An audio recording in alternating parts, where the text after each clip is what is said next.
Now, the Hunt Palmer Show. A magic beyond anything you could ever imagine. You are now listening to the Hunt Palmer Show. Brought to you by Sagrera Farms on 104.5 ESPN Baton Rouge. Locking down the middle of the day. You really think that's the best idea? Live from the Raising Cane studio. This is Hunt Palmer. It's quite a piece of work. Welcome in. Hunt Palmer coming to you in the Raising Cane studio downtown in the capital city on this Thursday, working towards the weekend, brought to you by Sagrera Farms Premium Angus Beef. Got Jordan Kitchens, Taylor Sharp back there on the ones and twos, fired up. You are here with us. We got a lot to cover over the next 2 hours. Is Alvin Kamara's time in New Orleans done? Kellen Moore was asked that question today, and his answer I thought was fascinating. We'll get to it in 15 minutes. Joe Healy, D1 Baseball's SEC Extra Team at 1:30. Can't wait for that discussion. Huge weekend, opening weekend of SEC baseball coming your way starting tomorrow. Zion Theophilus, freshman right-hander, hasn't pitched a lot, but he did something pretty cool on Tuesday that we'll discuss. Chris Blair, voice of the Tigers, with us at 2:15. And perhaps a little bit of LSU basketball aftermath in the second hour as well. Not necessarily what they did on the floor, but like, where are we right now with that situation? We'll get into that in hour number 2 as well. Let's crank things up the way we do every day with our opening drive. Welcome to the big league. It's time for Hunt's Opening Drive. Presented by Fabry Chevrolet GMC in St. Francisville. So let's start with LSU baseball. Tomorrow, and with Joe Healy coming up here in 30 minutes, we'll get into LSU and Vanderbilt in depth. I think it's an interesting series, and we'll certainly do that. But today I wanted to take the big picture look at LSU in the Southeastern Conference. We know how impactful these 30 games are. We know that LSU has not played to its standard for 2 weeks, but we know that what happens over the next 10 carries a lot of weight. And it does in quad 1 and 2. It does in your conference standing, in jockeying for position with all these teams in your conference that inevitably are fighting for position, whether it's as a top 8, as a top 16, or to get into the NCAA tournament. You're always going to be grouped in with some of the teams in this league because there just aren't that many leagues to choose from. Like in the NCAA basketball tournament, you've got other leagues to consider at the top. In college football, you've got 3 other significant leagues to look at that carry a lot of weight. In this sport, it's the SEC, it's the ACC 4 rungs below that, it's the Big 12 a couple of rungs below that, and then you're getting down into the Sun Belt at that point. There's no more Pac-12, and everybody else is kind of a one-bid league, so you inevitably get grouped in with your peers in the Southeastern Conference. And sometimes head-to-head carries some weight, and sometimes conference standing carries some weight, and we know how this thing all shakes out in May. So I wanted to take a big look at LSU in the Southeastern Conference and look at their schedule. And what I did this morning was I sat down and I really gave some earnest thought to, based on what I've seen from LSU, from the SEC, and just my knowledge of SEC baseball over the years, what does LSU feel like today? They haven't thrown a single pitch in league play. What do they feel like today? And I put a win-loss total on that. And then I took out the schedule and I wrote it down week 1 through week 10. And I went through and said 2 out of 3 there, 1 out of 3 there, sweep there, 2 out. And I went through the 10 weeks and said, what does that look like on paper? Now, I understand that I'm not going to get all this right. Trying to prognosticate baseball, especially on an individual weekend, is impossible.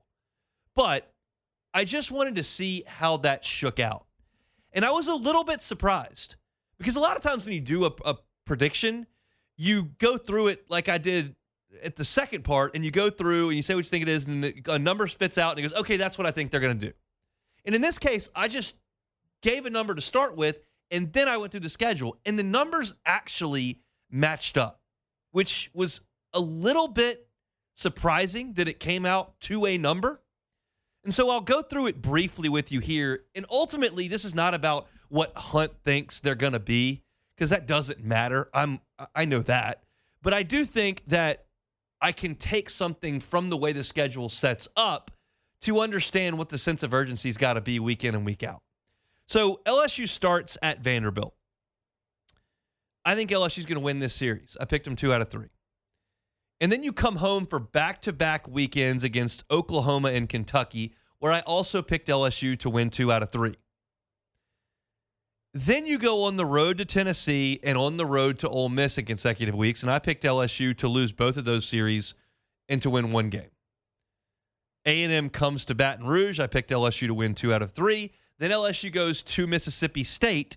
I picked LSU to get swept in that series. I believe that's the most difficult series on the schedule. I believe Mississippi State's very good. It's Super Bulldog weekend. I'm going to be there. I'm doing my show there from Friday. I hope LSU goes in there and 10 runs them 3 times in a row.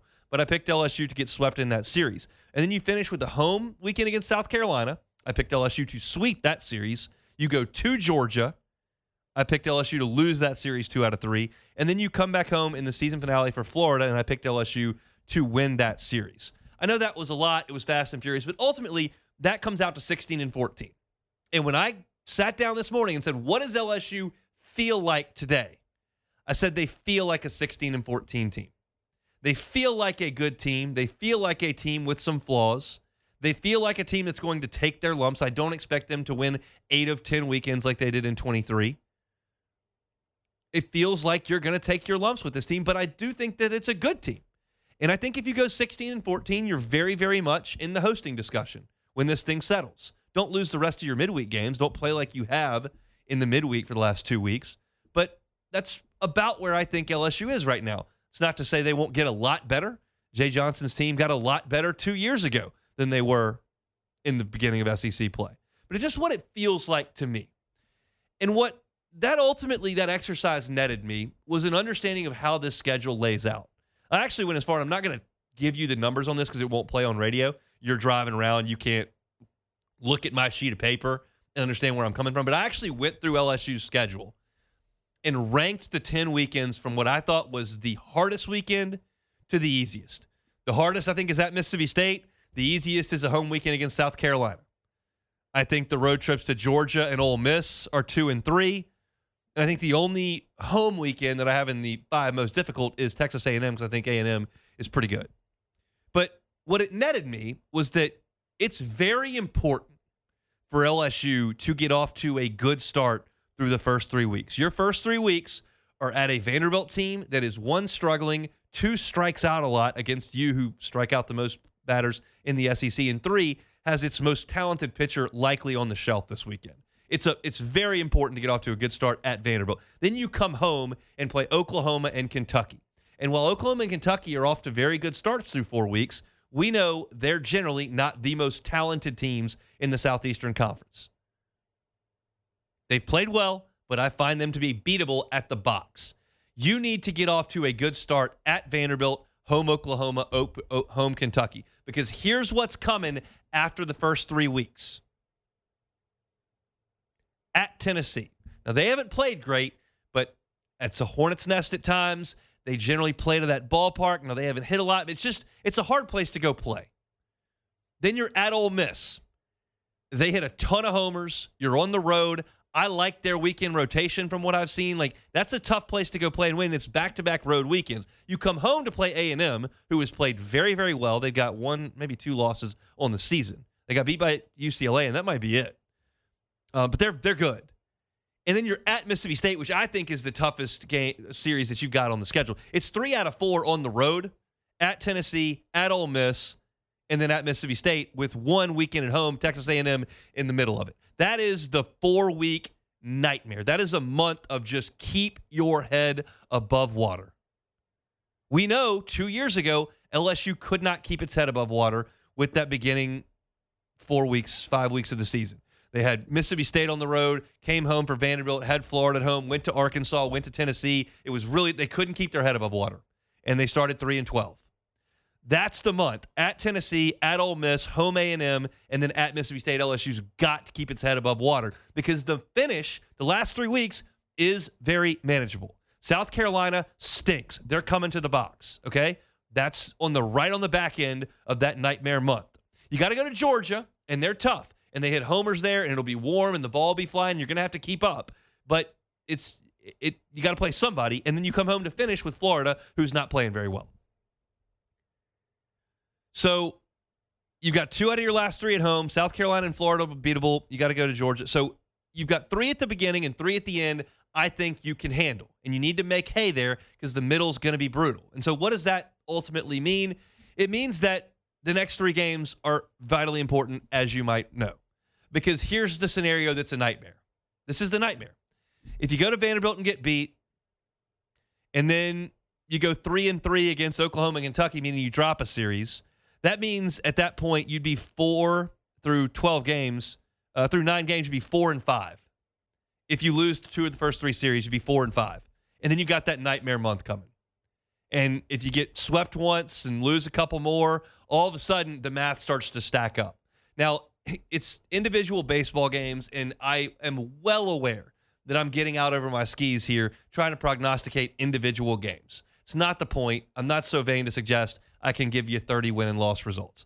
What the point of this is now that we're on, before we get into the middle of the muck and you're so knee deep in what just happened that it's hard to see the forest for the trees, the point is to look at this, take a deep breath and go, okay, this is going to be really hard, as it always is. It's hard for every team that LSU fields. You can take a look at how things are going to be before you dive into the deep end. And so the first 3 weeks, you are playing teams you can match up with. You've got a team that I think LSU's a good matchup with this weekend in Vanderbilt, and then you've got the box on your side for the next 2. LSU needs to play these first 9 somewhere in the neighborhood of 5-4 or 6-3.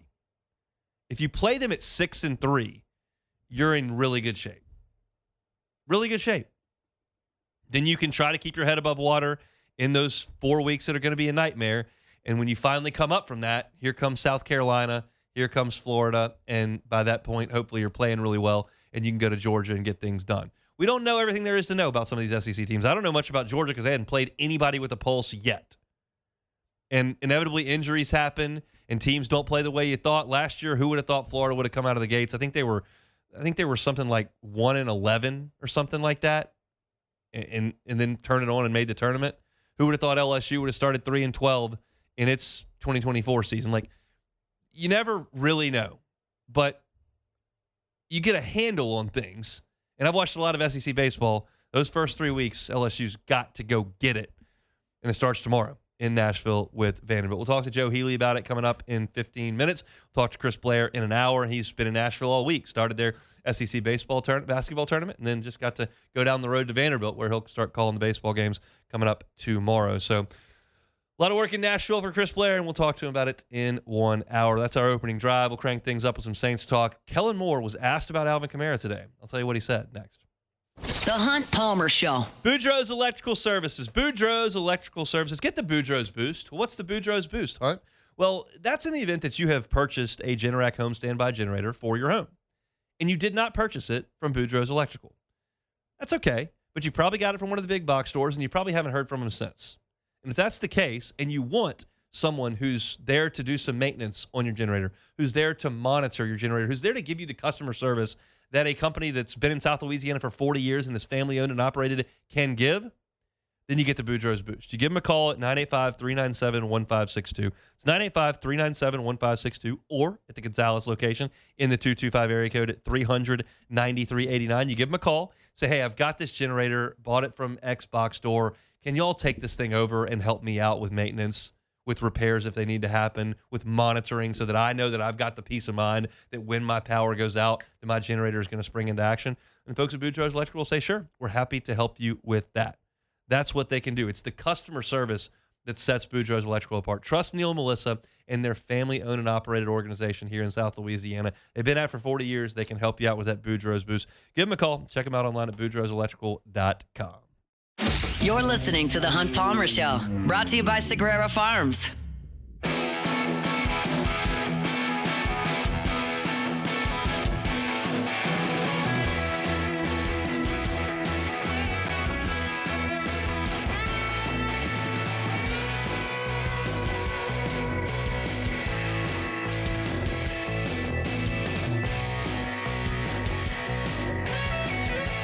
Tuesday shows, well, it's not Tuesday, so it doesn't really matter who our Tuesday shows are brought to you by. Our Thursday shows are brought to you by Sagrera Farms Premium Angus Beef. I want to take this time to remind you about my friends at Gotro's Outdoor Power. Gotro's Outdoor Power. Look, spring's here. Spring is very much here. I know it's chilly today. It's going to be back up in the high 70s tomorrow, 80s by the weekend. That grass is growing. If you're looking to get behind the wheel of one of those zero-turn mowers, look no further than the folks at Gotro's Outdoor Power. Mower Madness is coming up at the end of the month. March 23rd. That's 11 days away is the start of Mower Madness. It runs through March 28th. Keep in mind, open house at Gotro's Outdoor Power with food and giveaways Friday, March 27th. Everything on sale the entire week. Going to be the best prices they have all year. We'll have more information in the next couple of weeks, but if you're thinking about getting behind the wheel of a new zero-turn mower from the folks over at Gotro's Outdoor Power, consider Mower Madness, which is coming up at the end of the month. They've been in business 22 years. Baton Rouge and Gonzales, largest parts inventory in the state of Louisiana, largest hustler inventory in the state by a long shot, and those deals are coming at the end of the month, so get on by and see them at Gotro's Outdoor Power. All right, Kellen Moore met with the media today, and as you have well learned at this point, Kellen Moore is not the most notable quote. He is generally not going to give you a lot of meat on the bone in his press conferences. That's okay. I've said that a million times. I just don't care. Show me the results. But this answer, I felt, carried a little bit of weight. And I may be reading too much into it, but I don't really think I am. Kellen Moore was asked today, what about Kamara and his role with the organization moving forward? And Kellen said, we'd like to go through that process, certainly. We feel, obviously, we know Alvin means a lot to us. We're 3 days into this thing. We signed Travis, and we'll go through that process. I'm not going to get into all that stuff right now. I haven't had those conversations in any ways. That's an interesting discussion if you've got an unrestricted free agent. It's an interesting discussion. But the fact of the matter is that Alvin Kamara is under contract with the Saints. And so the easy answer, if it is in fact the answer, about Alvin Kamara's future with the Saints is, we love Alvin. We extended him last year. We're thrilled with the shape he's in right now, and we're excited for him to be part of our team next year. That's an easy, non-committal, obvious answer that wasn't given. So it stands to reason when you look at the actions of the Saints earlier, where they used a little-used clause in the NFL salary cap system to make a separation easier for the team with Alvin Kamara, and then you have the head coach coming in front of the microphone and not saying outwardly that Alvin Kamara is going to be part of this team next year. That's just leaving the door wide open for us in the media and you as the fan base to kick it down with speculation. This seems pretty real to me. You don't have to restructure the deal to create an out with Kamara. You don't have to be non-committal on a player who's under contract with your team. And then you don't have to go sign a veteran running back at a significant price tag on a 4-year deal. All of these things lining up just makes you look at it on its face and go, well, this might be over. And you look at Alvin Kamara and what he has been in recent years. The injuries and the lack of playing kind of started back 3 years ago. He only played in 13 of the 17 games. He did play in 14 in 2024, but we know through that season he was playing with busted up ribs and gutting it out and giving you everything he had on a bad team with a lame duck coach, with a quarterback nobody liked, offensive line in shambles, and he was showing up and he was answering the bell, but he was hurt. And he gave you all they could for 14 games. And then last year, you only got 11 out of him. So your numbers are trending in the wrong direction. You look at yards per carry. He was a guy that was consistently around 5 early in his career. I'll give you them in order, starting in 17. 6.1, 4.6, 4.7, 5.0, 4.0, and then all of a sudden you look down at these years in the last 3, 3.9, 4.2, 3.6 last year, which was the lowest of his Saints career, meaning his NFL career. He's going to be 31. These are all the reasons why I did not want to extend Alvin Kamara and restructure that contract last year. I didn't see the need to do that, and they did so in the middle of the season last year. So this is nothing new. I love Alvin Kamara. I appreciate his work with the Saints. I wasn't wild about the contract. And the Saints may not be wild about it now, knowing what they know with an injury at the end of the year, knowing that they've now got another option at running back in Travis Etienne. And maybe it's time to move on. I mean, you look at the Saints' rushing offense last year, this has to get better. There was one team in the National Football League that ran the ball for fewer yards per carry last year than the Saints. It was the Raiders. The Raiders ran it for 3.6. The Saints ran it for 3.7. That is not company you want to keep. When you look at yards per game rushing, the Saints were only better than the Bengals, Titans, Cardinals, and Raiders. They were only better than 4 teams in the NFL. They ran for 94.3 yards per game. Rushing touchdowns for the Saints last year, they only had 9. The only team in the NFL worse was the Raiders with 5. And when you consider the fact that Tyler Shuck showed up in the second half and used his legs to get in the end zone, like all of a sudden you realize when we're just talking about running backs, the Saints were anemic running the football. Now, this is not Alvin Kamara's fault, and this is not going to be fixed by just bringing in Travis Etienne. You got to block better, obviously. And you hope your tackles grow up, and you hope that Edwards at guard is a huge upgrade, which he absolutely should be, and you hope that McCoy stays healthy, and then you got to add some depth to your line. And this is a holistic fix that's got to be made.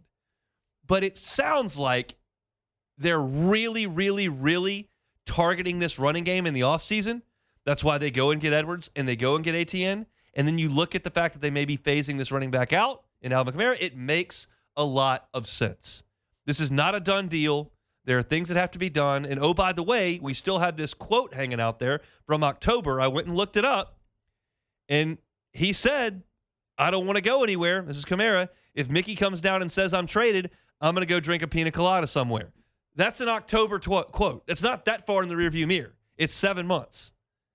So that doesn't exactly make you the most tradable asset on the market when you've already suggested if somebody wants to come trade for me, I'm going to go get drunk.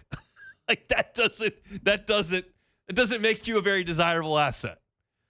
Now, maybe he sings a different tune because this organization or that organization comes calling, and that sounds like a pretty attractive thing. There obviously, based on that quote, going to be some situations he doesn't think are all that appealing. But at this point, I can't put Alvin Kamara's presence on this roster for the first game at better than 50-50, and he's under contract. There's too many dots to connect here. And I'm just doing the easy part, connecting them. I think if Alvin Kamara returns to the Saints, that's okay. You make Etienne your lead back. You make him a lesser used back that doesn't take the beating that he's taken, and you give him some room to run, and you give him a quarterback that's willing to create some pressure on the defense with his speed and ability to get the ball out in the flat in the screen game to Kamara. He's absolutely a useful player. Dynamic, I wouldn't go quite that far. Pro Bowler, no. All-Pro, absolutely not. Useful, sure. So I'm not saying kick him out the door. What I am saying is it feels like he may not be around much longer. Jordan, I'm connecting dots here, right? I'll do you one better. You don't even got to connect the dots. I really think his days are numbered here in New Orleans. It hurts me to even say that because I like the idea of an Etienne and Alvin Kamara backfield next year. I think it can be very useful, especially because we have questions around Neal, still got questions around Estime, Kendre Miller, whoever you want to name as these guys, these ragtag group of guys. None of them are as solidified as an RB2 that Kamara would be for the team. So it hurts me to say that because all Kellen Moore really had to do is be like, yeah, I can see him be on the team. But he didn't do that. He didn't say that.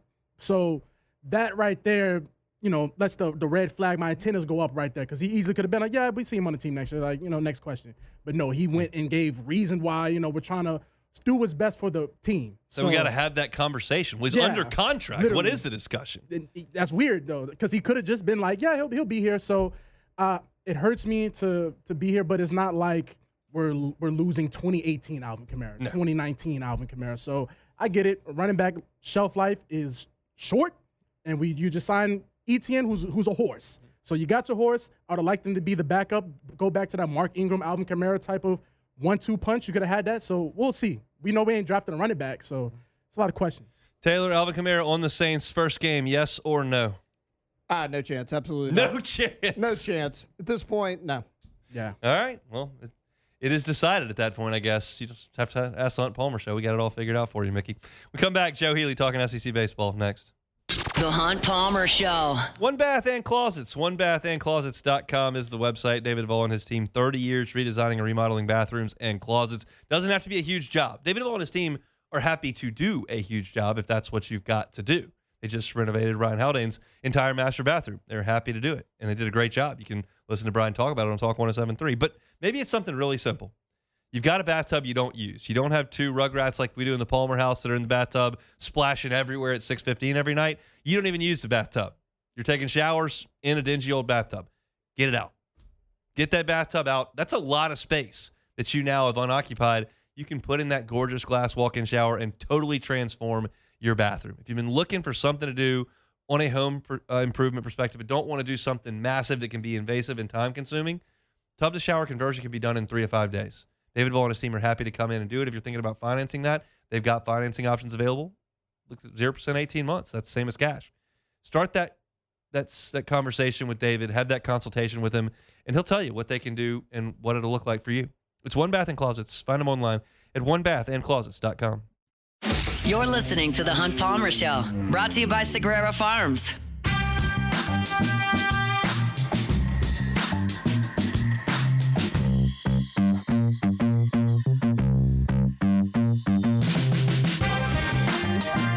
Thursday shows brought to you by Sagrera Farms Premium Angus Beef. Sagrera Farms Premium Angus Beef. Talk to Chris Blair coming up in 45 minutes. Also, 3 different Louisiana journalists filing suit against LSU in terms of failure to release the documents involved in revenue sharing. So we'll talk about that in 30 minutes at the top of hour number 2. For right now, let's go to our friend Joe Healy. He's with D1 Baseball's SEC Extra Team Highway to Hoover podcast. It's time for some SEC baseball. Joe, how are you? Doing well, Hunt. I'm excited to finally be in the time of year when we can stop talking about the hypotheticals of what might happen in SEC play, and we can actually start to get some answers. But we got to go back to last week first because it was a little sloppy for the Southeastern Conference with a bunch of quote-unquote no-names on the schedule. What result over the weekend drew the most interest from you? Well, let's call it a tie between Florida losing that series to High Point and LSU losing the series to Sacramento State. And I think those are part and parcel of each other, but also different in key ways. I'll start with Florida real quick. I think the thing that alarms me about that is that had High Point not thrown up on itself in that Sunday game, like they get swept. Like they were getting beaten in that last game, and if High Point throws more strikes, they sweep that series. And so, look, High Point's a pretty good team. I picked them to win the Big South. The Big South is one of my mid majors I previewed before the season. So yes, it's a quality competition, but still, you shouldn't be flirting with getting swept there, and you shouldn't lose that series. So that's they looked sloppy. They just didn't come out ready to play. They looked flat. And so to me, it's just more like, what do they look like in terms of the way they carry themselves moving forward? Is that something we see more of? Now, on the LSU side, two separate things kind of caused me a little bit of concern with not just last weekend, but the start to the season overall for LSU. The first is that several different things have been a problem at different points. It's been, the offensive production has been a problem, probably most prominently recently, but there's also been defensive issues at times. There's also been, several games where they just couldn't find guys to string together outs. I think about the Northeastern Monday game. That one stands out most there. So that's one, is that it's not just one hole in the boat they're trying to plug. It feels like they're trying to plug multiple holes, and the other ones keep springing open every time they think they've got one figured out. The other is that I would be less worried if the coaching staff was kind of conveying a little bit of patience with this and just kind of playing it off a little bit more. But it's clear, not even so much with what they say, but with how they're acting, that they're a little worried too. Like we saw the post-game meeting, speaking of the Northeastern loss, the post-game meeting out in the field with all the coaches after the game. Or every time I feel like I'm watching an LSU game, I see guys in the dugout having players-only dugout meetings. And those kinds of things only tend to happen when folks are a little bit concerned about what's happening on the field. And so Maybe if everyone around seemed a little more loosey-goosey about it and, hey, we'll figure it out, I'd be more inclined to believe it. And I still do believe I still think it's a national title contending team. The talent there is that good. But right now, it is definitely a team that is pulling levers and searching for answers and just doesn't totally feel like it's found all of them yet. Let's talk about what's to come Friday, Saturday, Sunday in the Southeastern Conference. I want to start in Fayetteville, Arkansas. Mississippi State is 15-2 with two tight losses to really good teams, and Arkansas is 12-5. Suffered a setback last week, and offense has been a bit of an issue for the Hogs, but that's a tough place to go win. How do you feel Mississippi State will answer the bell in their first road series at Arkansas? I think this is the type of series that when I talked in the preseason on your show or week one or whenever it was, we talked about it, that this is the type of series where having Brian O'Connor as your head coach, I think, really pays off because he's really, really good at treating it, putting his money where his mouth is when he talks about, hey, we're going to treat this kind of like any other series and go about it that way. He's got that quiet intensity about him. Like there's going to be no mistaking when he's in the dugout that this is an important game. This is a big game. He's going to be locked in, but he's also not going to be panicking. He's not going to be pushing buttons just to try to make things happen. Like he's going to be in control of that dugout. I think that ends up paying off. The other thing is I think it's a little bit of a wash. The home field advantage of Baum Walker is real. That is a very real thing. It's hard to imagine much of any team having a whole lot of success on that field. But I do think there are some things with Arkansas you can exploit right now. Specifically, the bottom half of their lineup has just been kind of a black hole. Nolan Souza is struggling there. Carson Brumbaugh, the big-time freshman, is struggling at the bottom there. TJ Pompey, the Texas Tech transfer, is really struggling there. So right now, they've got some guys that are swinging it great, but they have this bottom of the order where you're able to pitch to them to the extent where it feels like you can let the top five guys get theirs because the bottom four guys are not necessarily going to knock in those runners when they get on base. And so I think that is an exploitable hole here. But what it will be is three very, very good pitching matchups. I just finished writing the series of the week preview that'll be up here later this afternoon that folks can read, but I'm really excited about all three pitching matchups this weekend because all three starters for both sides have been really, really good so far. You can read about that at D1 Baseball's SEC Extra Package. Also, every week, Highway to Hoover. It's Mark Etheridge and Joe Healy. All right, let's move over to Tennessee and Georgia in Athens. In a bygone era, meaning like 1 year ago, you just said, well, that's in Athens. It's two of the most powerful hitting teams in all of college baseball. It'll be flying everywhere. Is that still the case with Tennessee? Do you feel like Georgia's going to still do that with a talented Tennessee pitching staff? What do you think? I think Georgia will still find a way to do that because they tend to do that to everybody in Athens, and opposing teams just kind of bake that into their expectations of like, we're probably going to give up a handful of home runs that don't necessarily leave most other ballparks. You just kind of have to understand that being the case and hope they're solo home runs. It will be an interesting test, though, for Tennessee because I said this on I forget if it was on Weekend Waypoints or Highway to Hoover, but I made the point at some point that, you know, of all the teams that have had their issues so far this season, I think the single unit that worries me the most right now is Tennessee's offense because I'm starting to wonder if this just kind of is more of who they are right now. They've got some very talented guys. Henry Ford swinging the bat great. Blaine Brown, the Rice transfer, swinging the bat well. So they've certainly got their guys, but they also kind of have a bottom of the lineup where it's not just that they've got some guys scuffling.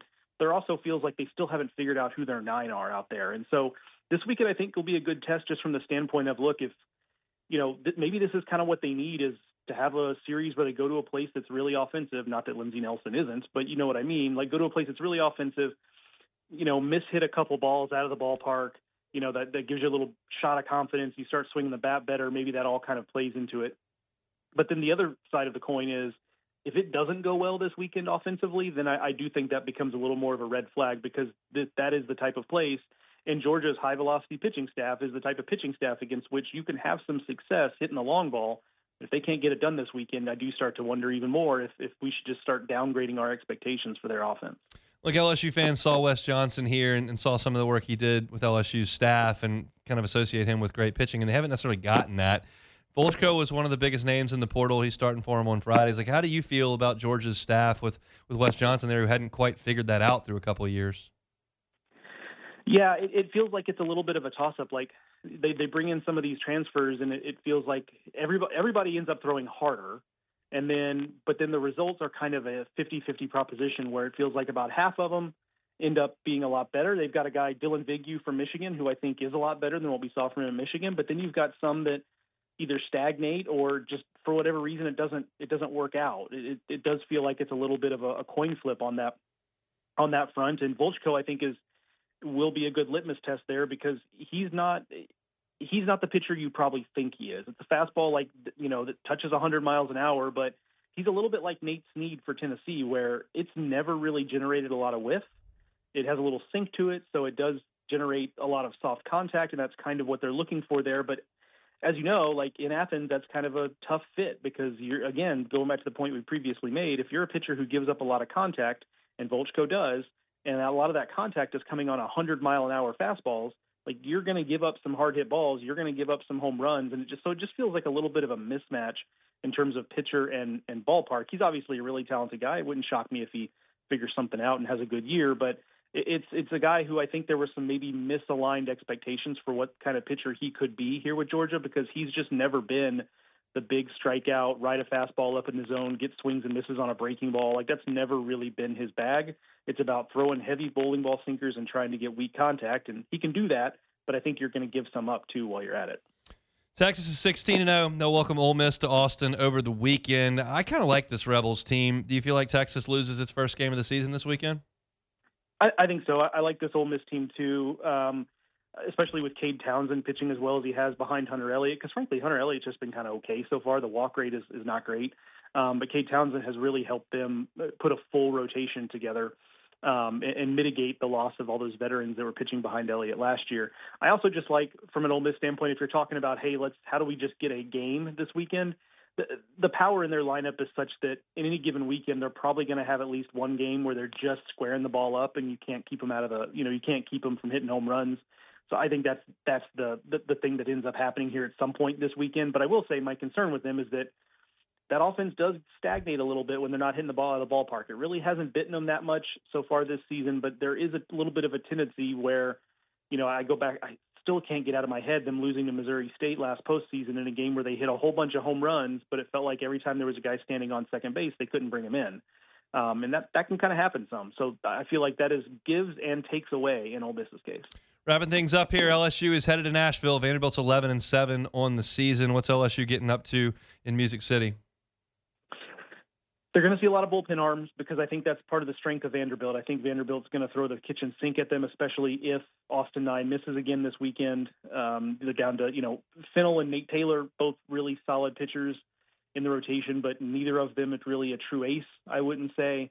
But the bullpen is strong for Vanderbilt, so I don't think they're going to be shy about just throwing a bunch of arms at LSU and just trying to mix and match it up. And Vanderbilt can win games that way. What I'm watching for, though, is I've kind of started to wonder if this is a long con on Tim Corbin's part, and I say this mostly jokingly, but to have his team hit a bunch of home runs and still not really be an effective offense, just to prove that home runs aren't all they cracked up to be, because that kind of seems like what's happening, where they're second in the SEC in home runs, and yet they've had offensive problems, and so that doesn't really compute for me. So honestly, this is one of those series where I'm looking forward to just actually sitting down and watching this Vanderbilt offense operate to try to figure out what the deal is there, because again, they're hitting a lot more home runs, and it doesn't necessarily seem to be resulting in a lot more runs in general.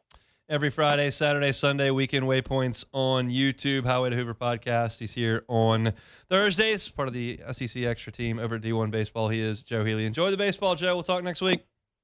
All right, I'll see you, buddy. I want to remind you about First American Bank and Trust. First American Bank and Trust started up in 1910, still here 116 years later, and they've grown to 25 locations throughout Southeast Louisiana. If you're looking for a commercial loan, if you're looking for a residential loan, work with the local team at First American Bank and Trust. That's what they are. They're local. They're right here in Southeast Louisiana, always will be.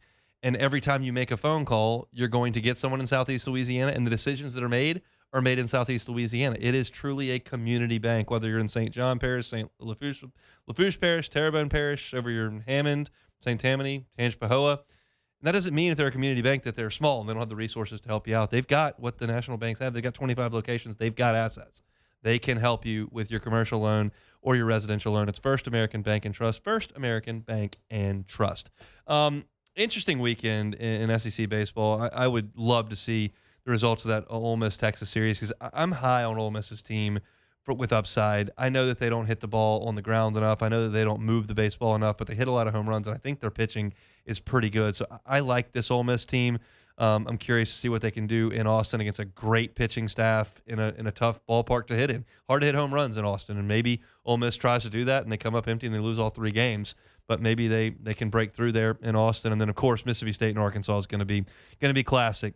6 really good starting pitchers, 2 programs with great pedigree, and 2 head coaches that have got a lot of accomplishments and skins on the wall between Brian O'Connor and Dave Van Horn. So very, very interesting stuff there. And, of course, as I mentioned in our first segment, LSU's got to get off to a good start in Nashville. So the beauty of SEC expansion, while it does take the divisions away and separate some rivalries, and LSU doesn't play Auburn in football every year, whatever the case may be, and when baseball season rolls around, you get a lot of good matchups. There's a lot of good teams, and they're all playing each other every single week for 3 games. So I'm excited to watch a lot of baseball this weekend. Appreciate Joe for stopping by and giving us a little bit of a heads up on that. We'll step aside and come back and close out the hour. It's the Hunt Palmer Show. The Hunt Palmer Show. Fabry Chevrolet GMC, FabryChevrolet.com. Looking for a new truck? Fabry Chevrolet GMC. They got your Chevy Silverados up to $11,000 off MSRP or 1.9 APR financing. Awesome deals on Chevy Silverados. Looking for a GMC Sierra? They can help you out with that too, up to $13,000 off MSRP. That's 5 figures in savings. Or you can get 0.0% APR, which is pretty good deal. Can't beat that at all. Get up and see them, Highway 61 in St. Francisville. They're under new ownership with the Fabry family, which you know and trust. They've been here for 35 years in the Baton Rouge community, 3 locations, 5 brands. Just so thrilled to have this Chevrolet GMC point in St. Francisville. So make the short drive up to St. Francisville. Check out that entire inventory because it's online at FabryChevrolet.com, FabryChevrolet.com. You're listening to The Hunt Palmer Show, brought to you by Sagrera Farms.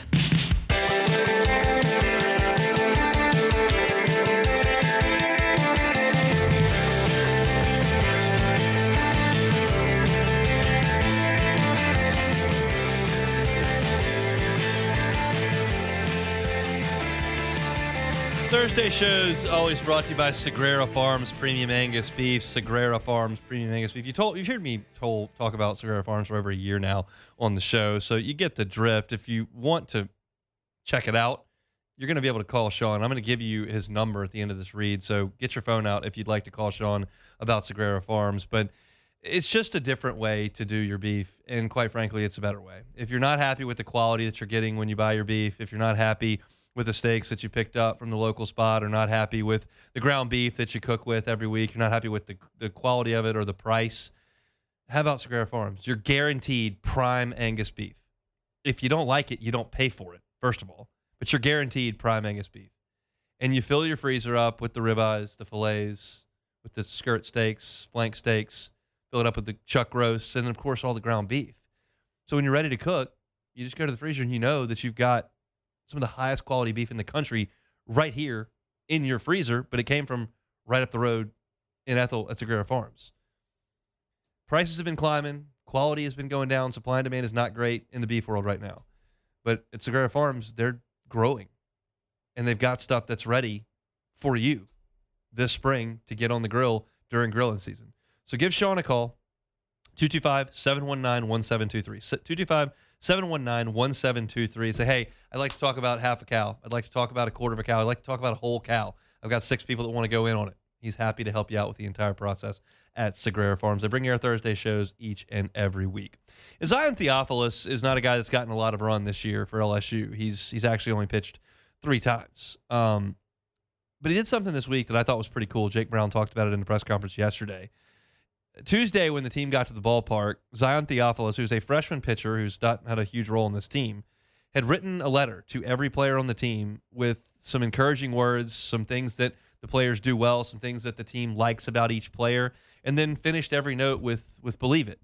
Believe who you are. Believe in who you are. And from an outside perspective, and Joe just talked about it in the last segment, you could suggest that LSU is having too many player meetings, that LSU is working overtime at practice, that LSU is relying on freshman pitchers to put things in folks' lockers, and that it's just a little bit early for all that, and it's just a sign of a team that's not playing well enough, and they're looking for every answer they can possibly find. But ultimately, it's not going to matter. I just think it was a cool gesture for a young player who's not like a key contributor on the team at this point. I also didn't realize, because Jay Johnson told Matt Flynn and Jacob Hester earlier today, Theophilus got a 35 on the ACT. That's no joke. That's almost perfect. So the maturity level, the intelligence level is obviously off the charts with him. And he felt like it was something he wanted to do. And Jake Brown, who is the star of the team, said on Wednesday, like, it really impressed me that he would do that. And it was a really cool thing for the team. And it was done on Tuesday. And the team responded really well to adversity on Tuesday. They fell behind 4-1 and clawed their way back into the game and ended up winning it 8-4. So, look, I'm not going to sit here and preach that this is a turning point for the team or that the freshman pitchers saved the season. I'm not trying to make a mountain out of a molehill here in any way. I just thought it was a cool thing. I thought it was worth bringing up. And Jay Johnson told the guys on the morning show this morning that he brought Theophilus in, and Theophilus also kind of thought he was in trouble for kind of stepping on the coach's toes or whatever. But actually, Jay Johnson said the opposite. He wanted to validate that and tell him how big a deal it was, because Jay believes that the coaches have to set the example and the coaches have to be in charge. But nothing's more powerful when you're dealing with a team than allowing the team to help run itself. And Theophilus is not necessarily a guy that everyone would have looked to on Tuesday, but he did something. And this is a good opportunity for LSU to get out of Baton Rouge, to get out of that environment's a little bit tense because they haven't swung the bats well, haven't played well. Every error is going to get a groan. Every walk and wild pitch, you're going to get a groan. Every time you strike out with a runner on third, you're going to get a groan. And it's just it's kind of a pressure cooker right now with the way they've played. You go to Nashville, you're playing in front of 3,000 people. Go play your best baseball. LSU plays their best baseball this weekend. They'll win 2 or 3 games. They're good enough to do that. You play like you have for the last 2 weeks, you might lose all 3. But mentally, I think they're in a decent spot, getting out, doing what they did on Tuesday. And now you just got to reinforce that with your 3 best starting pitchers going out there. And Theophilus did what he thought was the right thing to do, and I thought it was pretty cool. So I wanted to bring that up. I've got a piece about it that's got quotes from Jay Johnson and Jake Brown. If you'd like to read more about it, you can over at louisianasports.net. Welcome you to do that. If you missed any of the first hour, catch it on demand wherever you find your sound. A Hunt on Saints. We talked about Kamara. You can listen to that wherever you find your podcasts or on YouTube. Hunt on LSU is where you can get all your LSU news, and there's some today. 3 journalists suing LSU for information about revenue sharing. We'll talk about that when we come back from Sports Center on the Hunt Palmer Show. The Hunt Palmer Show. Swing Easy Golf Club in Baton Rouge. Swing Easy. GCBR.com is that website. I saw today, Players Championship started. 3 pros in the same group hit it in the water on 17. The Island Green there at TPC Sawgrass. 3 pros hit it in the water. Can you and 2 of your buddies do better than that? Go play it on the simulator. Go tee it up. I've actually hit to it. It's like a 7-iron, 8-iron. If you can knock it on the green, you're better than those 3 pros. It's just a good place to go hang out. So weekend's coming up. You're looking to involve some golf, but maybe not 5 hours out there at a course. Maybe not out on the driving range when it heats up. You just want to go enjoy some stress-free golf on the simulator with some buddies. Grab a bucket of beers and hang out, listen to some tunes. Play TPC Sawgrass. You can do that over at Swing Easy Golf Club. Great place to socialize. Great place to work on your game. Great place to hang out. It's on Segan at Perkins. Segan at Perkins. You can get a tee time at swingeasygcbr.com. That's Swing Easy Golf Club in Baton Rouge.